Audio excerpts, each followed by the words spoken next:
ஒருத்தர் குச்சியை வச்சு மண்ணை வந்து குத்தி பட்டே வராரு. அதுக்கப்புறமா அவரோட காலை வச்சும் நகர்த்தி பார்க்குறாரு. அதுக்கப்புறமா ஒரு இடத்துல மட்டும் மண் வந்து உள்ள போடப்பட்டு அவங்க கூட இருந்தவங்களே கூப்பிடுறாரு. அவங்களும் வந்து ரொம்ப சந்தோஷமாக வந்து அந்த இடத்த தோண்ட ஆரம்பிக்கிறாங்க. இவங்க எல்லாருமே ஒரு 2 நாளாகவே இந்த டெசர்ட்டில் தான் மாட்டியிருப்பாங்க. ஒரு தண்ணி கூட இல்லாமல் ரொம்ப தவிச்சிட்டு இருப்பாங்க. அதுக்கப்புறமா ஒரு அந்த கிணறை தேடியே அவங்களோட எனர்ஜி எல்லாம் போயிருக்கும். அதுக்கப்புறமா அந்த கிணறை ஓப்பன் பண்ணி பார்த்தா அதுக்குள்ளே தண்ணியே இல்லை. அதுக்கப்புறமா ஒருத்தர் கல்லை தூக்கி போடுறாரு.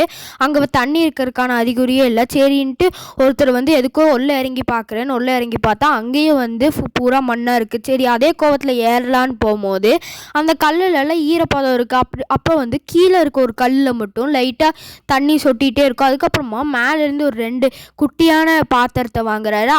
அது வந்து ரொம்ப நேரமாக தண்ணி சேமிச்சும் வந்து ஒரு 2 பாத்திரம் அளவுக்கு தான் வருது. இதுவே இவங்களுக்கு வந்து ரொம்ப சந்தோஷப்படுறாங்க. தண்ணி வந்து இதுவே இவங்களுக்கு இங்கேருந்து தப்பிக்கிறதுக்கான ஒரு நம்பிக்கையை கொடுக்குது. இவங்க தப்பிப்பாங்களா தப்பிக்க மாட்டாங்களான்னு கமெண்ட் செக்ஷனில் கமெண்ட் பண்ணுங்கள்.